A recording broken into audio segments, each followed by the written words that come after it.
গরমে পুরো মন প্রাণ ঠান্ডা করার মতো একটা দারুণ টেস্টি শরবত বানিয়ে ফেলুন। হয়তো এটা অনেকে বাড়িতে বানিয়েছেন, আবার অনেকে বানাননি, তবে যারা বানাননি তারা অবশ্যই একবার হলেও ট্রাই করবেন, কারণ এটা কিন্তু টক মিষ্টি আর হালকা ঝালের একটা শরবত, খেতে কিন্তু দুর্দান্ত। তাই একবার হলেও ট্রাই করবেন, কারণ বানানো ভীষণই সহজ। হেসেল লাভার চ্যানেলে আপনাদের সবাইকে স্বাগত। গ্যাসের ওভেনে একটা জালি বসিয়ে তার উপর আম 3টে দিয়ে দিলাম।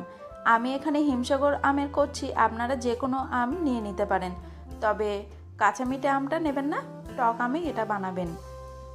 আমগুলোকে মাঝে মাঝে উল্টে দিয়ে ভালোভাবে পুড়িয়ে নিতে হবে।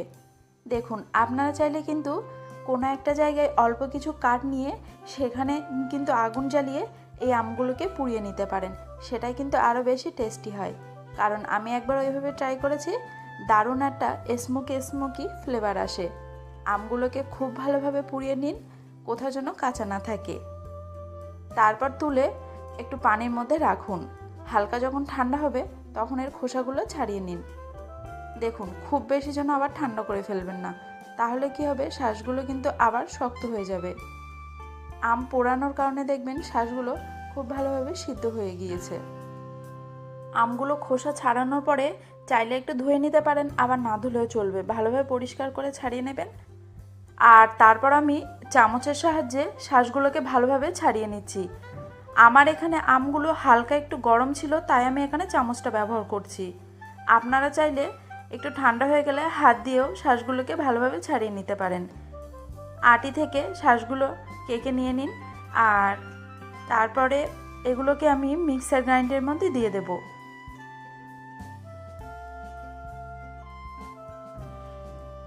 এবার আমি এখানে সামান্য একটু পানি ব্যবহার করছি, ওই 4 টেবিল চামচ মতো, আর 3 টেবিল চামচ চিনি দিয়ে দিচ্ছি, আর 1 চা চামচ বিট নুন।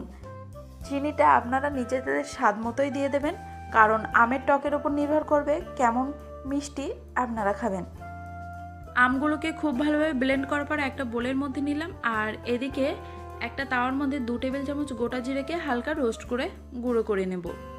এবার ব্লেন্ড করা আমের মধ্যে জিরের গুঁড়ো দিয়ে দিলাম। এখানে এই ভাজা জিরের গুঁড়োটা ব্যবহার করবেন, টেস্টটা কিন্তু খুব ভালো আসে। সামান্য একটু রেখে দেবো, যেটা ডেকোরেশনের সময় লাগবে। এখানে আমি আবারও একটু পাউডার চিনি আর নুন যোগ করেছি, তবে আপনারা চিনি নুনটা নিজেদের স্বাদ মতো ব্যবহার করবেন। আর এখানে নুনটা কিন্তু বিট নুনই ব্যবহার করবেন, টেস্টটা তাতে ভালো আসে।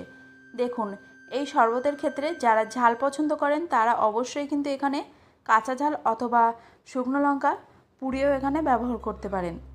এবার একটা বোলের মধ্যে, বোল ঠিক না, একটা প্লেট মতো নেবেন, তার মধ্যে ভাজা জিরের গুঁড়ো একটু লঙ্কার গুঁড়ো, একটু চিনি আর একটু বিট নুন, এই সবগুলোকে ভালোভাবে মিশিয়ে নেব।